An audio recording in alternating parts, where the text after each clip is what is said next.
What's going on, everybody? Welcome back to Talkin Sports with Jake. Hope we're all doing well. So, a little bit of news in the MLB free agency. First of all, I do want to, there were some rumors with the Yankees of Cody Bellinger. So, apparently, their offer to Bellinger was 5 years and $155 million. Bellinger is seeking a 7-year deal. That's why he hasn't signed. One of those situations where, in a perfect world, I don't think Bellinger should get 7 years. He's 30 years old. He's had injuries in the past. He hasn't put together back-to-back elite seasons, really ever. No, he's been up and down throughout his career. He wins the MVP. Then he has a down year. Then he was really bad for a few years. He has that great year with the Cubs. Then the following year with the Cubs, he was just kind of okay. Then last year, got traded to the Yankees and had a really good year. That being said, he's a really good player. Guy who's pretty clearly at least good for 25 and 80 and a good center fielder who can play all three outfield positions as well as first base. Left-handed bat, if you're the Yankees, is helpful. And so you desperately need an outfield bat. I know we're looking at Kyle Tucker very briefly, but if you don't get him, you gotta at least bring back Cody Bellinger. It's my take on that. Hopefully someone else swoops in. That'll be kind of funny, especially if it's the Mets. But the Arizona Diamondbacks make a move. They trade for Nolan Arenado, third baseman. St. Louis Cardinals third baseman. They send minor league pitcher Jack Martinez the other way. Martinez has not played pro baseball yet. He was an 8th-round pick last year by the Arizona Diamondbacks. He heads to St. Louis. Arenado heads to Arizona. Now, Arenado doesn't have a whole lot left. Last year, 107 game injuries limited him to 107 games. Hit 237, 12 home runs, 52 RBIs, a 666 OPS. It was the worst year of his career. It was the second year in a row that he did not win he didn't make the All-Star team or win a Gold Glove. He's had an incredible career. He's one of the greatest third basemen to ever play the game. He's an 8-time All-Star. He's a 10-time Gold Glove Award winner. He's a future Hall of Famer, but he's going to be 35 years old. I think he has 2 years left on his deal. He has $42 million left. The Cardinals are paying most of that. They're paying $31 million of his salary for Arizona. Not sure what you're going to get out of him, but still a decent defender at third. Not a great hitter anymore, but I still a decent defender at third. I'm assuming they're doing this because they probably know for a fact that Suarez is not going to be re-signed. He's going to leave in for agency. You have a hole over there at third base and need to plug it somehow. You bring in a Hall of Famer who could still pick it at third and kind of hit himself at the plate. But you definitely could be worse. You're only going to be paying him, $11 million over the next, 2 seasons, 3 seasons. So, I think 2 seasons. Don't really give up anything. It's pretty much no risk, pretty high reward move for the Arizona Diamondbacks. Arenado heads to Arizona. So that's MLB free agency. Just want to, this is some slight NFL draft news. Trinidad Chambliss, Ole Miss quarterback. So he asked the NCAA to give him a 6th year of eligibility. He was rejected. He's now suing the NCAA, so that's something we'll see how that plays out. Because if he has to enter the draft, we'll see where a lot of teams rank him on their draft boards amongst the top quarterbacks. Whether that him suing the NCAA, pretty much begging to get a 6th year, whether they will hold that against him or not. And then with that, we'll talk about all these head coach interviews. There's some coordinator stuff going around. So the Commanders promote their assistant quarterbacks coach, David Blau, to offensive coordinator. Their OC from last year, Cliff Kingsbury, of course, left. And they parted ways with him after the season. Blau was a former journeyman deaf quarterback in the league for a while. Was in Detroit for a bit, played a few games for them, bounced around the league. He was actually some speculation maybe he would take the Lions offensive coordinator job, with John Morton being fired right after the regular season ended. Didn't happen. The Commanders promoting him, I think this is a good idea. He's a young guy, former quarterback. He's already on the staff. The Commanders have had a lot of offensive coordinators that they gave up on or left to become head coaches, and they end up becoming elite head coaches. Sean McVay is the most notable one. Kyle Shanahan is another very notable one. Matt LaFleur is another notable one. Not as notable, Mike McDaniel. So you don't want to lose another potential young bright offensive mind. So I think it's the right move to promote David Blau. And also sometimes you got to do this so another team doesn't take him. There's a good chance the Lions would have tried to maybe poach him to be their offensive coordinator. Lions beat you in the playoffs, or no, you beat them in the playoffs last year. You didn't want it to happen. So, David Blau is now the offensive coordinator for the Washington Commanders.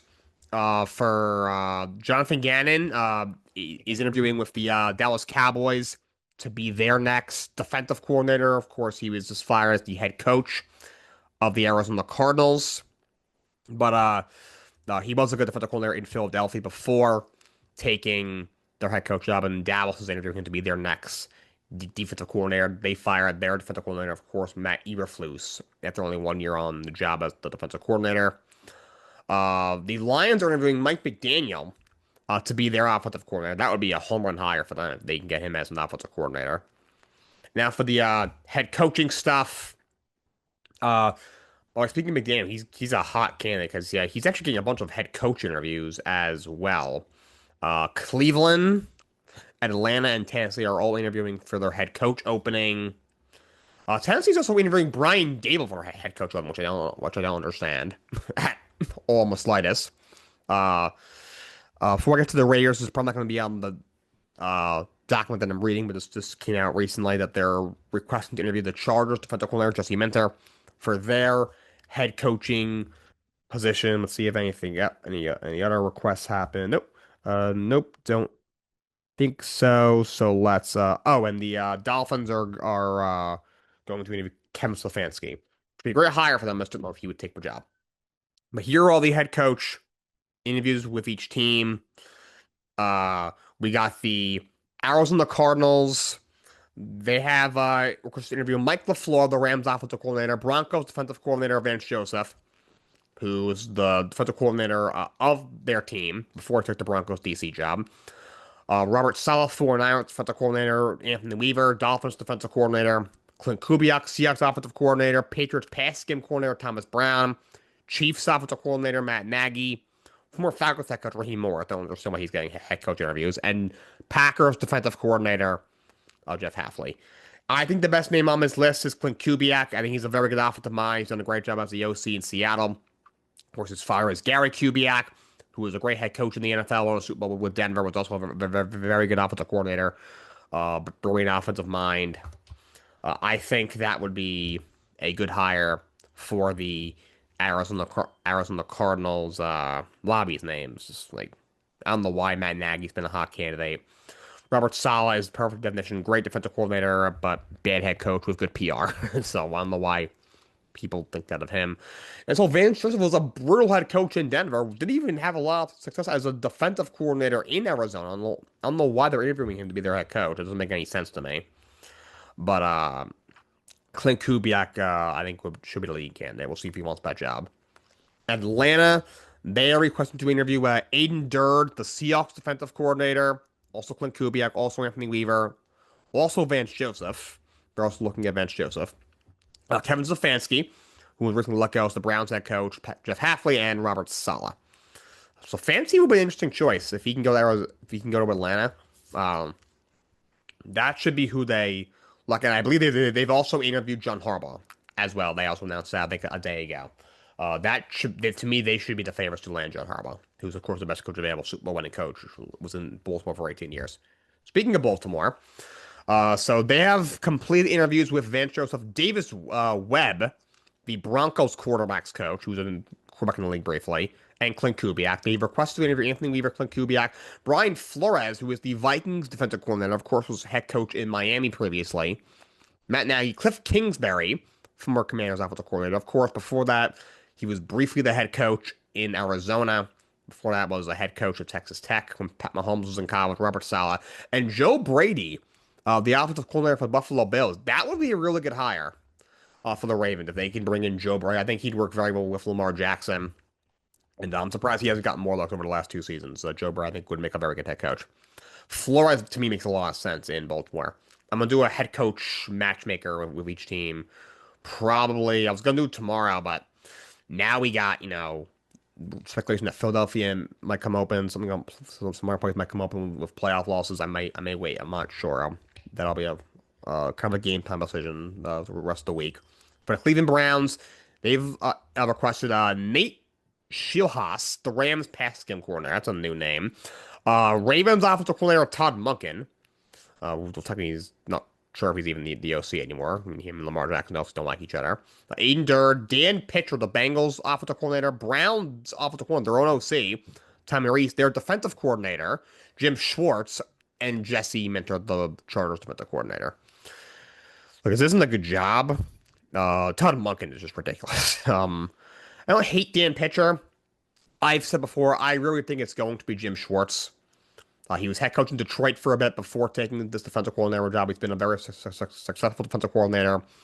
He did a good job in Philadelphia. I think Cat actually retired. Kamara retired a couple of years ago to be on Cleveland staff. They promoted him to defensive coordinator a couple of years ago. He's done a good job. I have a feeling that's who it's going to be. The Raiders have requested Nate Schilhaas, the Rams pass game corner, Mike LaFleur, Vance Joseph, Clint Kubiak, Davis Whitman, and Matt Nagy. But it's not a great list, honestly. Clint Kubiak would be really interesting there as well.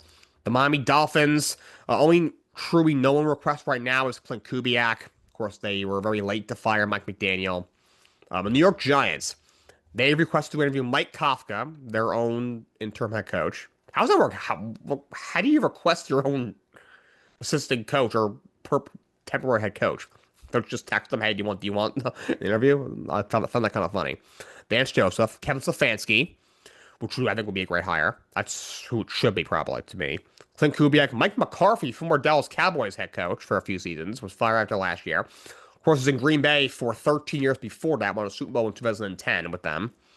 Lou Anarumo, the Colts defensive coordinator. He was the defensive coordinator with the Giants a few years back.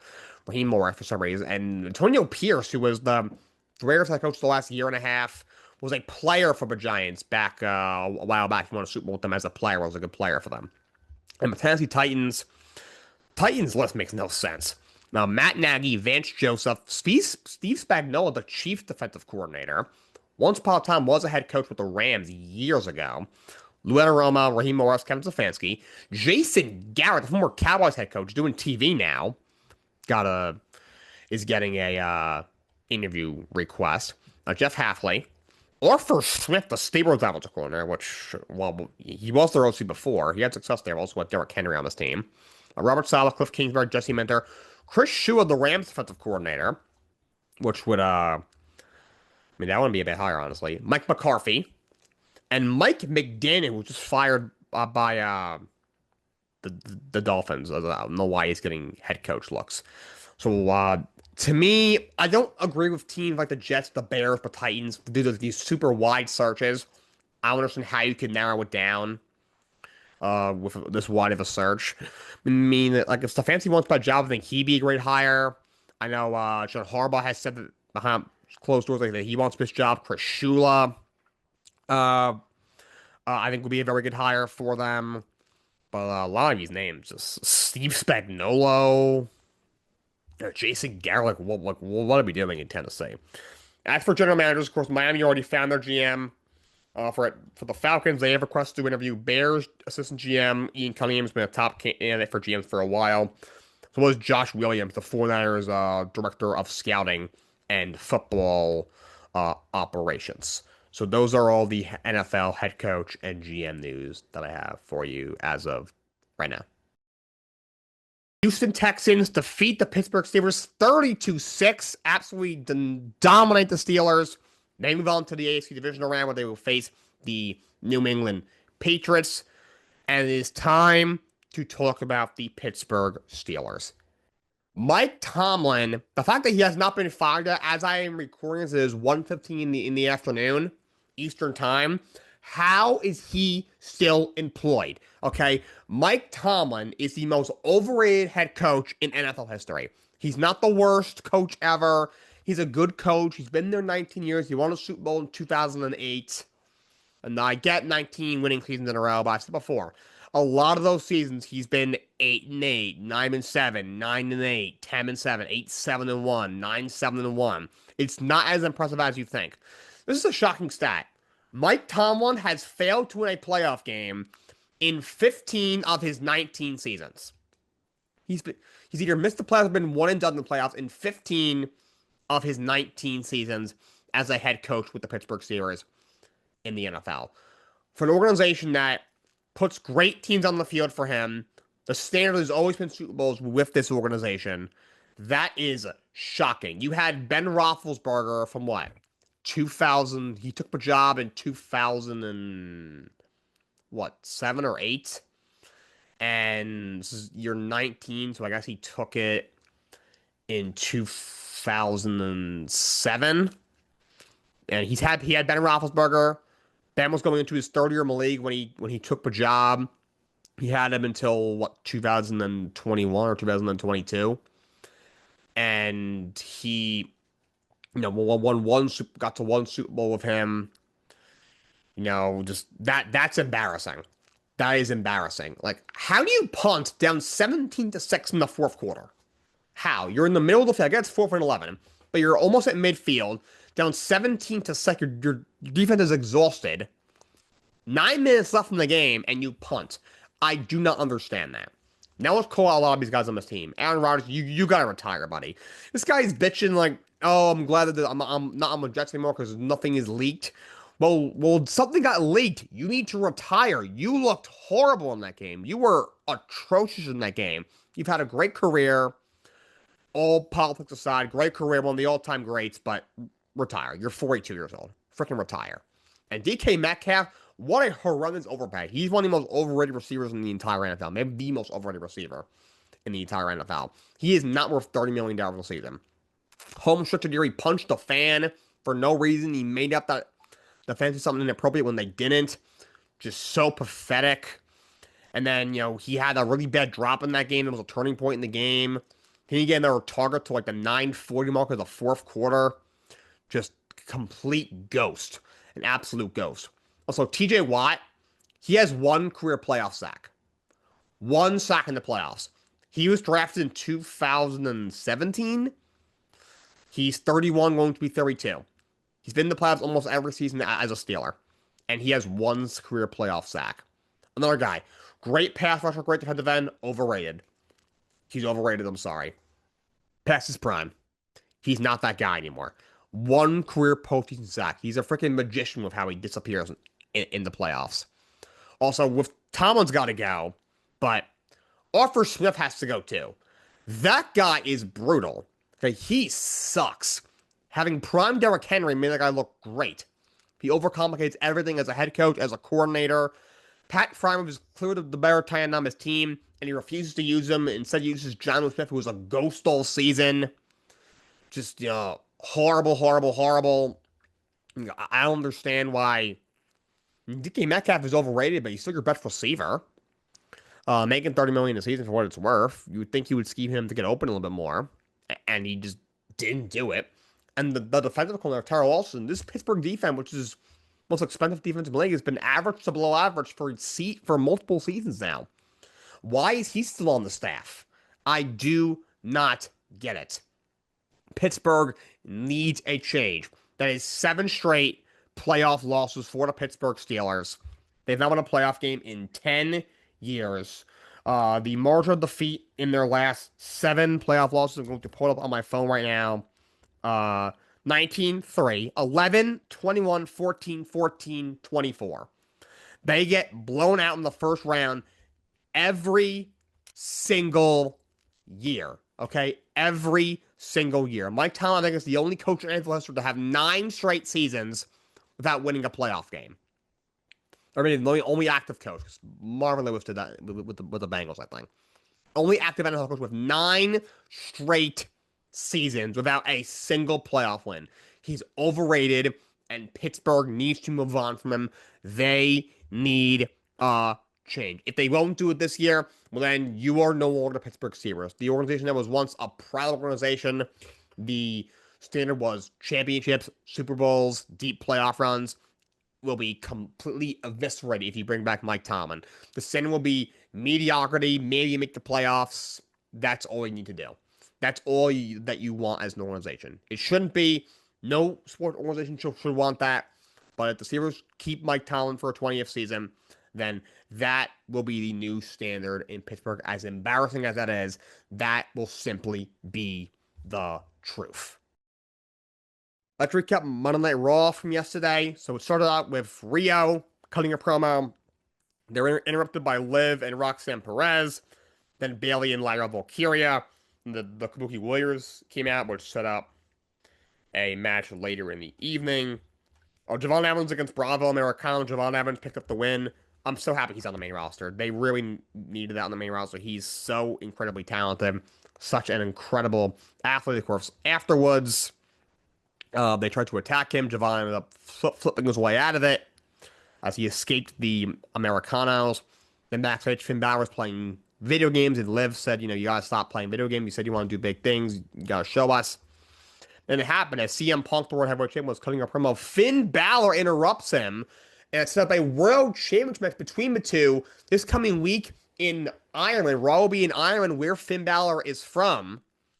As they had a promo, Punk called him out, saying, you're playing video games. He said, I swear sometimes you're shining the Morgan shoes. And they're not going to do it. I would pull the trigger. I put the title on Finn. We need to shake up. They did it with Drew, beating Cody. I would do it. And by that, German crowd was, of course, very lively all night. Then we had a triple threat women's tag match. Number one contender for the women's tag team championships. Kabuki Warriors against Bailey and Lyra Valkyria versus Roxanne Perez and Liv Morgan. Roxanne and Liv Morgan win the match, which I think is the right call. And honestly, I'm cool putting the tag titles on them. I know Rhea and Io just got him. They only had him for a week, but I think those are titles that the division is so thin. You can kind of play hot potato with that to an extent. You gotta make it entertaining somehow. So that happened. Then we had Raquel Rodriguez did a short interview. Then Vaquer came out and stayed her down, still in a walking boot. And then Raquel Rodriguez attacked her again from behind. So she's not playing around.